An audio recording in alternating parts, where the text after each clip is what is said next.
In this video, I'm going to show you parts C and D of the Chet Atkins song Windy and Warm. Jim Ferris here, sharing my love of fingerstyle guitar and helping you grow as a player. As you may remember, last week I shared a video of playing the introduction and parts A and B of this song. If you hadn't had a chance to check it out, I would suggest you click on the link, which will be up here somewhere, and do that. This adds on to that. Okay, before we get any farther, I'm going to say thanks to you that have subscribed and commented and liked my videos. It keeps me encouraged and helps YouTube's algorithm know who to share the video with. Okay, so part C of this song offers some interesting chords. It's chords that you may not be familiar with, and I think it is worth dedicating a fair bit of your practice time on this song to this section, because you're going to be asking your hands to do some things that they probably don't normally do. Okay, so let's get into this. We're going to I'll play the very end of the A part, which leads into this, and play through it, then we'll talk about it.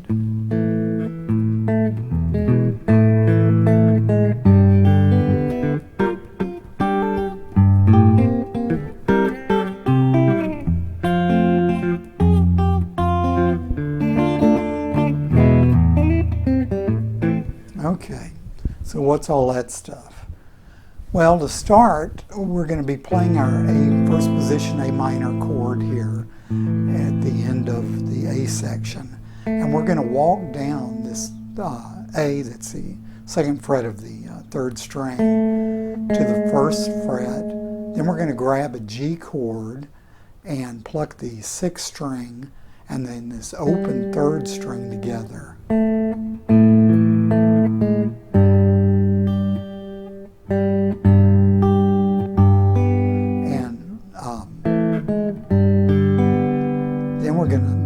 Sixth string and the first string together, and the second string open, and then we're back into the boom chicka thing with our thumb. 6, 4.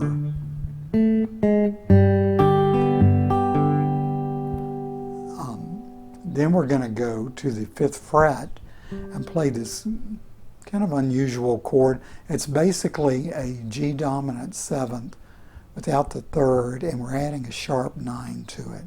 So, and I suggest you finger it like this. It makes it easier. So you're going to play with your middle finger the 5th fret of the 4th string, with your first finger the 4th fret of the 3rd string, and then bar across strings 1 and 2 at the 6th fret with your pinky. That's kind of a cool chord. It's got a little bit of a spice to it, a little bit of a wang to it. And then we're going to hit that once and then flatten the 9th. So we're going to keep our finger on keep all our fingers the same, except we're going to lift our pinky enough to put our ring finger on the 5th fret of the first string. Okay, so to go through that again.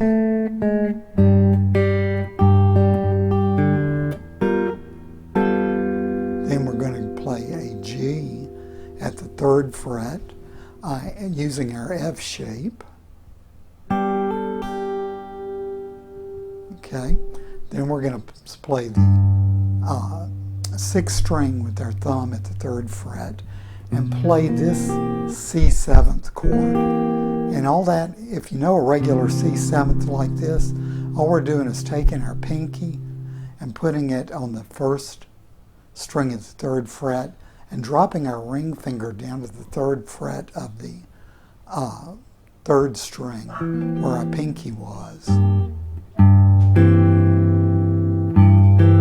It's kind of a cool way to play the chord, okay?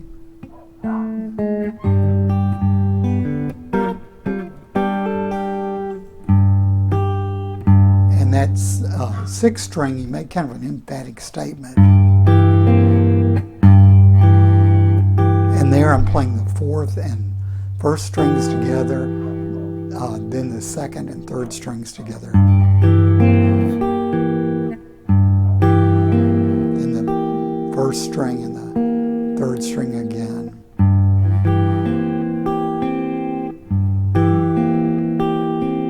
I'm sorry, the 1st string and the 2nd string together.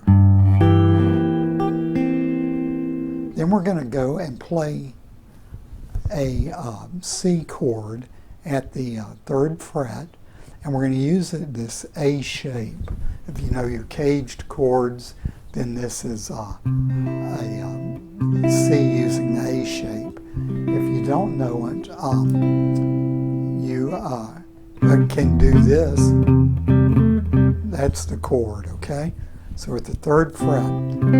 Now, something that's important when you're playing it like this is to not let your ring finger cover your 1st string, because the line that we're going to be playing is all the 1st string, and it's while we're still holding this down, so it needs to be okay.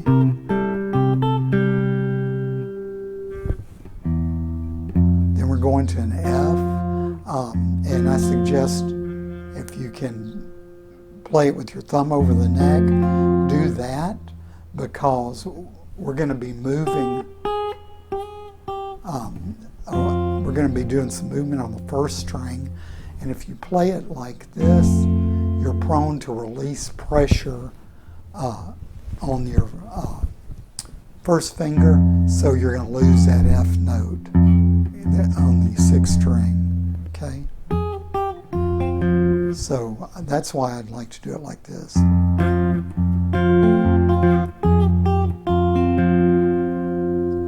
Okay.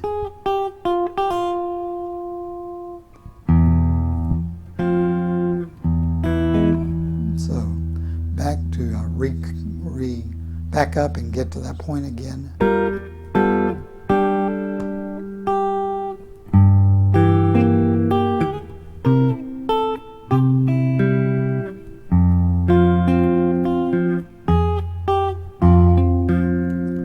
Play a D minor and just strum it to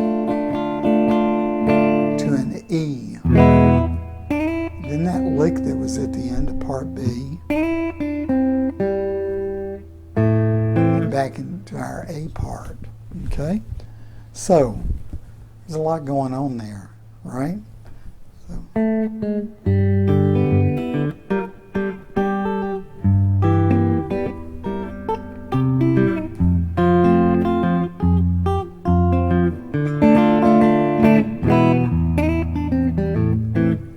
A part.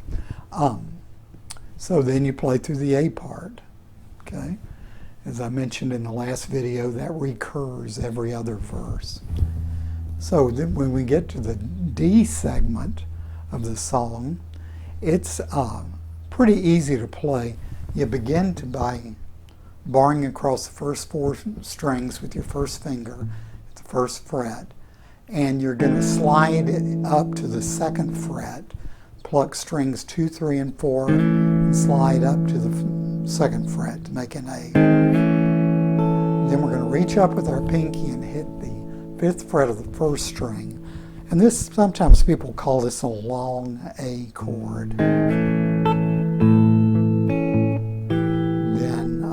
3rd fret of the 1st chord, 1st string, pull off to to the second fret, fifth fret of the second string rather, and then back to the second fret of the first string. So it sounds like this.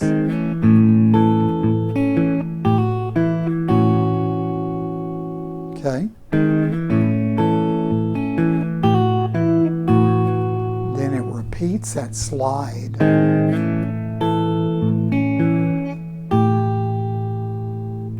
But go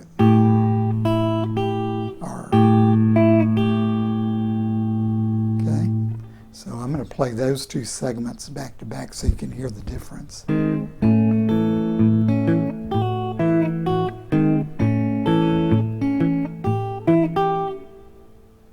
Okay.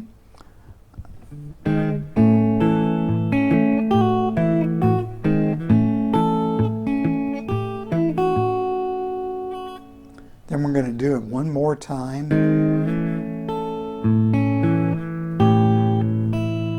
But we're going to play our first string open. You can, it's the same note as you have at the fifth fret of the second string, but I find when I don't do it open, when I try to go to that, I end up muting strings, so that's why I suggest.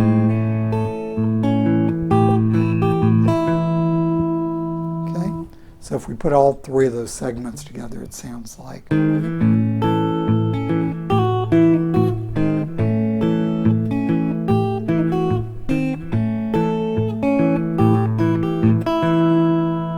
we're going to grab an E.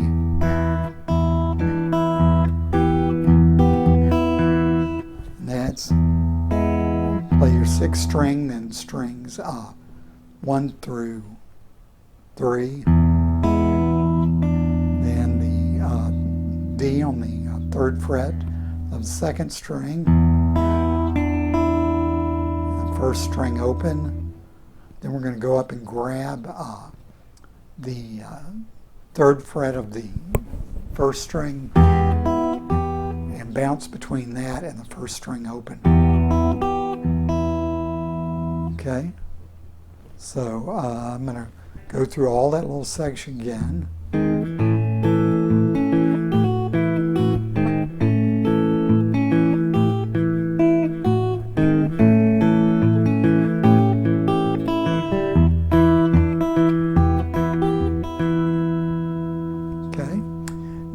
Back to this long A, and then we drop from the fifth fret to the third fret, like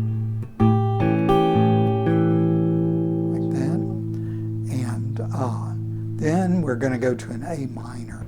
This is kind of a Merle Travisy kind of roll, where you're going to be playing strings 5, 1, 2, 3. 1, 2, 5, 1, 2, 3, 1, 2, 3. So what it sounds like is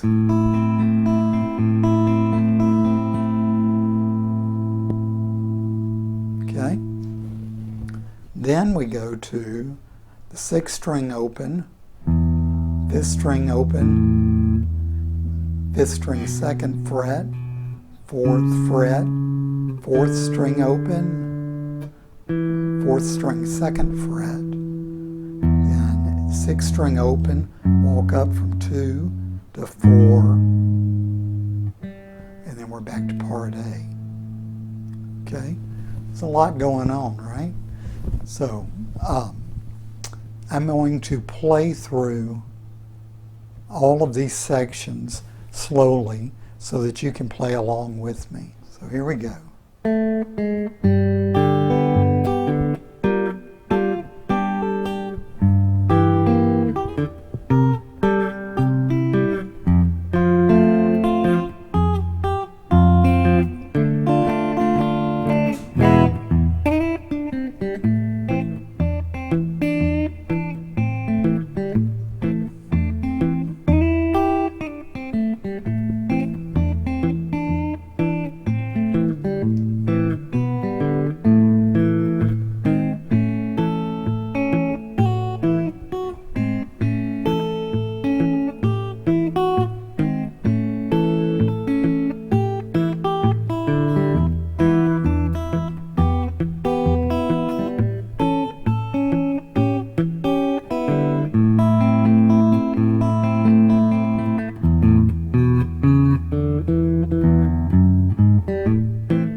So that's pretty much the end of the song.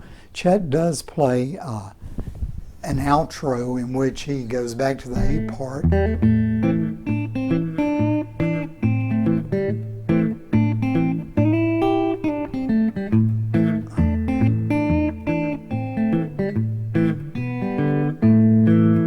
Then to a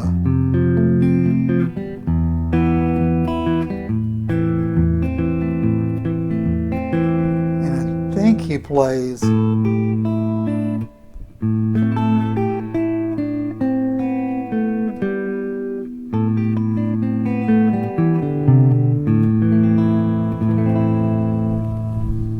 but I don't exactly remember because I incorporate that in the song, but I actually have added some other parts to make it longer. And there were what I thought were interesting ideas to add to the song. And we'll get into those in the next video. Okay, so I hope you're having fun with this. Hope the instruction is clear for you. If you have questions, feel free to leave them in the comments. If you haven't subscribed, please, and would like to be notified when I do the next video, which is the end of the song, and my little extra parts, be sure to hit the subscribe button and the little notification bell so it tells you when I put it up. Okay? Anyway, thanks for your interest. I'll see you again soon.